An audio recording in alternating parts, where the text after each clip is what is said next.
हाय बच्चों, आप सभी को हमारे YouTube channel yes study point में स्वागत है।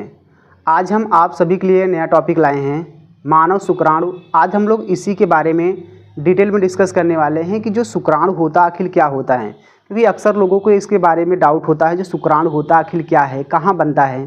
तो हम आज इसी के बारे में डिटेल में देखने वाले हैं कि कैसे क्या है।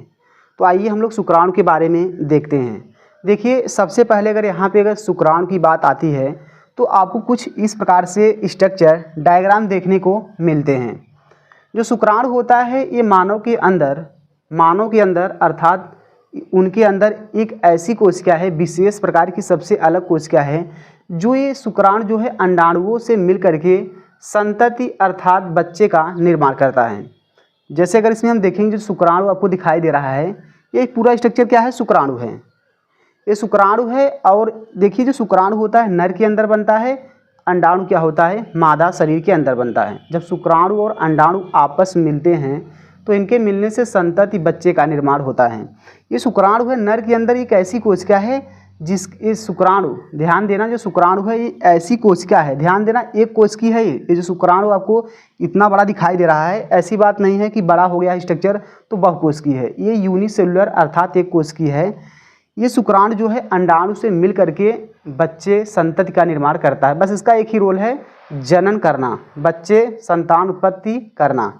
तो आइए इसके बारे में हम देखते हैं। जो शुक्राणु होता है इसकी कितनी पार्ट, कैसे क्या है, इसका रोल क्या है। तो अगर इसमें हम देखेंगे, यहाँ पे मानव शुक्राणु, इंग्लिश हम लोग कहते हैं इसको स्पर्म। अब अगर हम शुक्राणु की बात करेंगे, यहाँ जो शुक्राणु होता है इसका लगभग में लंबाई की बात करेंगे, जो लंबाई होता है ये लगभग में 60 है। ये लगभग में 60 माइक्रोमीटर लंबा होता है।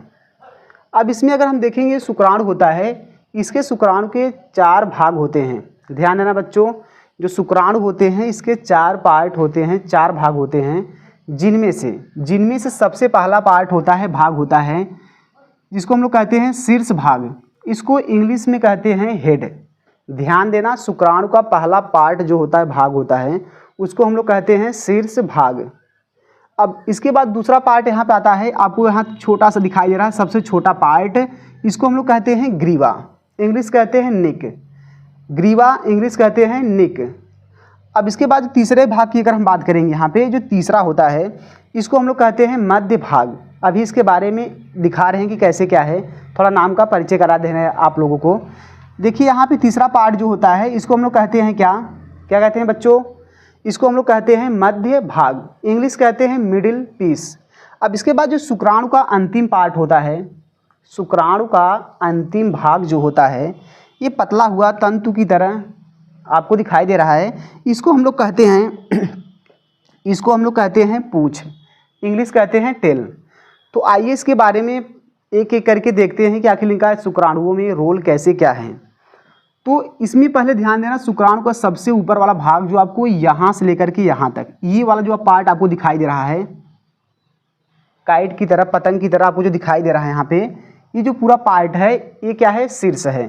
क्या है, शीर्ष। अब देखिए, जो शीर्ष वाला भाग है, शीर्ष वाले भाग में यहाँ पे आपको बीच में दिखाई दे रहा है, इसमें शीर्ष वाले भाग में अगुणित केंद्रक, इसके बीच में एक अगुणित केंद्रक होता है। ध्यान देना, शुक्राणु के शीर्ष हेड में एक अगुणित केंद्रक होता है। क्या होता है, अगुणित केंद्रक।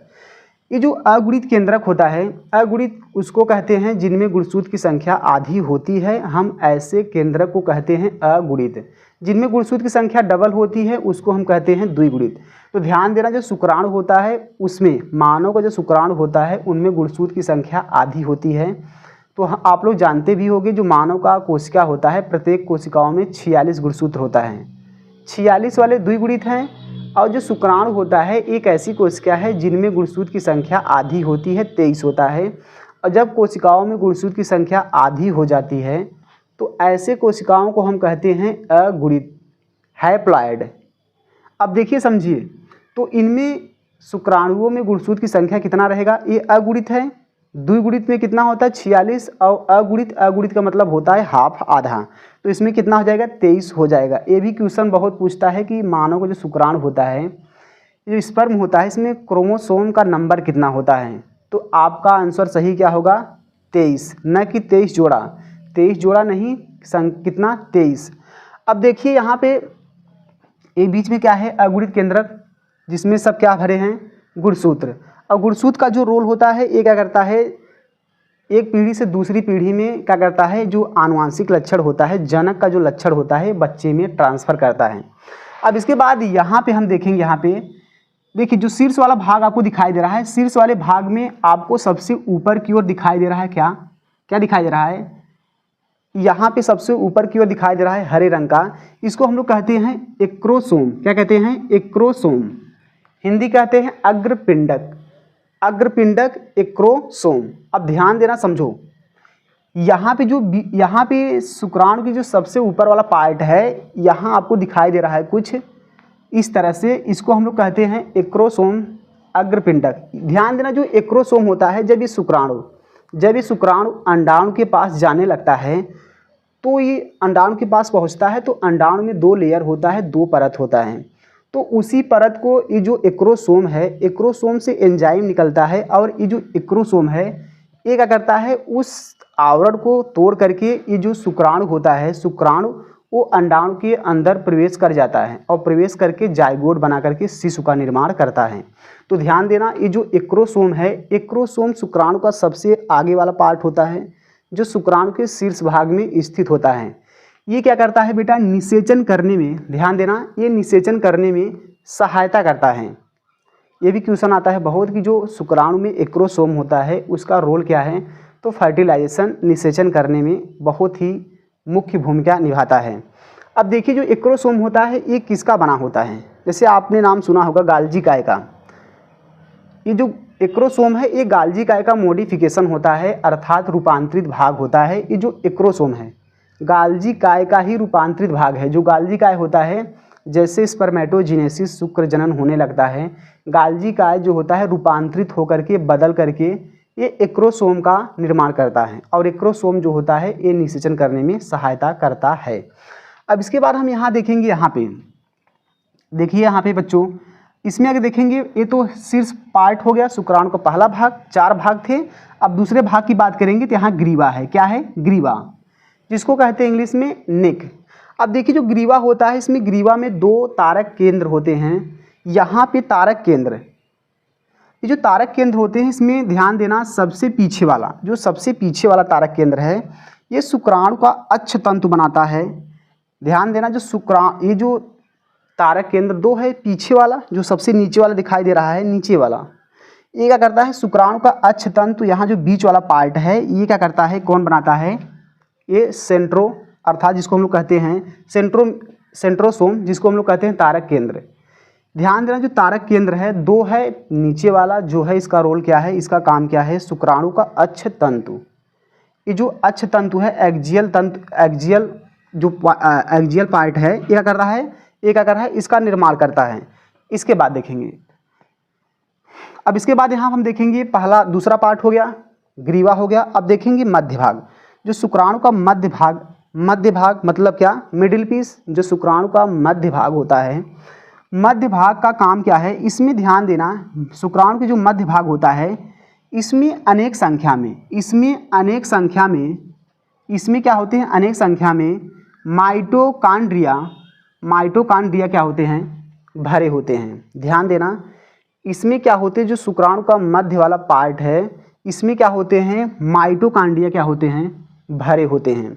अब देखिए, समझिए, बहुत इंपॉर्टेंट क्वेश्चन है। जो शुक्राणु का मध्य वाला पार्ट होता है, इसमें पूरा ठसाठस एकदम अच्छे से, पूरा बढ़िया से क्या भरा होता है, माइटोकॉन्ड्रिया। अब देखिए जो माइटोकॉन्ड्रिया होता है, इसका रोल क्या है। माइटोकॉन्ड्रिया आप लोग जानते हो, माइटोकॉन्ड्रिया को हम कोशिका का पावर हाउस कहते हैं। क्यों कहते हैं, क्योंकि वो कोशिकाओं को एनर्जी प्रोवाइड करता रहता है।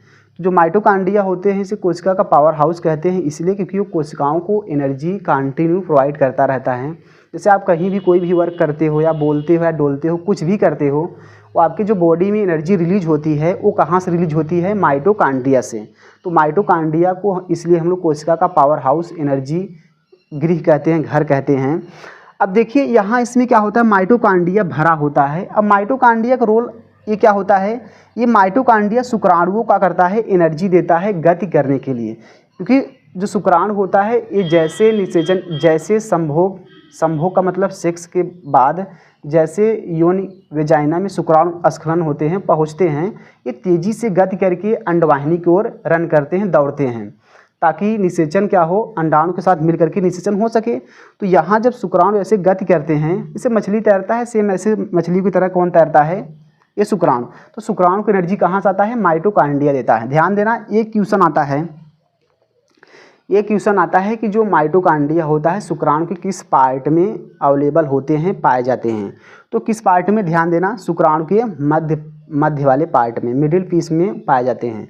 अब देखिए यहाँ बच्चों, अगर इसमें हम देखेंगे यहाँ पे शुक्राणु का जो अंतिम वाला पार्ट है, इसको हम लोग कहते हैं क्या, पूंछ। क्या कहते हैं, पूंछ, टेल कहते हैं। अब देखिए जो टेल होता है, पूंछ होता है, इसका काम क्या है, ये जो पूरा पूंछ बना है, ध्यान देना, आप लोग अगर सेल पढ़े होगे, कोशिका पढ़े होगे, तो जो कोशिका होता है उसमें कोशिका झिल्ली होता है। जो मानव का शरीर, जो ह्यूमन, चाहे जितने सब जंतु कोशिकाएं होते हैं, उसके चारों तरफ एक पतला सा आवरण होता है, उसको कहते हैं कोशिका झिल्ली या प्लाज्मा झिल्ली। तो ध्यान देना, जो पूंछ बना होता है, ये जो पूंछ होता है शुक्राणु का, ये प्लाज्मा झिल्ली या कोशिका झिल्ली का ही बना होता है। अब देखिए जो ये पूंछ है, ये जो पूंछ वाला पार्ट होता है, ये क्या होता है, गति करता है, ऐसे मूवमेंट करता है। अब मूव करने के कारण क्या होता है, ये आगे की ओर का करता है, गति करता है। जब इसी से पूंछ करेगा तो शुक्राणु का करेगा, आगे की ओर का करेगा, वो गति करना शुरू कर देगा। तो यहाँ पे बच्चों ये तो इसका शुक्राणु का काम कैसे क्या है, ये तो हो गया है। तो यहाँ पे कुछ और इम्पोर्टेंट पॉइंट बता दे रहे हैं। ये जो शुक्राणु होता है, अभी इसमें हम बताए थे क्या, इसका जो लंबाई होता है लगभग में 60 माइक्रोमीटर तक होता है। ये शुक्राणु है, मानव के शरीर में पाए जाते हैं। कुछ इसमें क्वेश्चन बता दे रहे हैं कि क्वेश्चन क्या कैसे आपके एग्जाम में आता है, बहुत इंपॉर्टेंट है। ये शुक्राणु होता है माइटोकॉन्ड्रिया, इसमें क्या होता है, कहाँ किस वाले पार्ट में पाया जाता है। इसके बाद जो शुक्राणु होता है, शुक्राणु के किस वाले पार्ट में, एक्रोसोम होता है, किस वाले पार्ट में, 4 पार्ट थे, शीर्ष वाला पार्ट, ग्रीवा, मध्य और क्या है, पूंछ है। तो जो एक्रोसोम होता है ये किस वाले पार्ट में, ये क्या होता है, शीर्ष वाले पार्ट में सबसे आगे की ओर होता है, जो फर्टिलाइजेशन करने में सहायता करता है। तो बच्चों, हमें उम्मीद है कि आप सभी को वीडियो अच्छा लगा होगा। अगर वीडियो अच्छा लगा हो तो हमारे चैनल को सब्सक्राइब कर लीजिए, ताकि आप सभी को नए नए वीडियो मिलते रहें। तो बस आज के लिए इतना ही।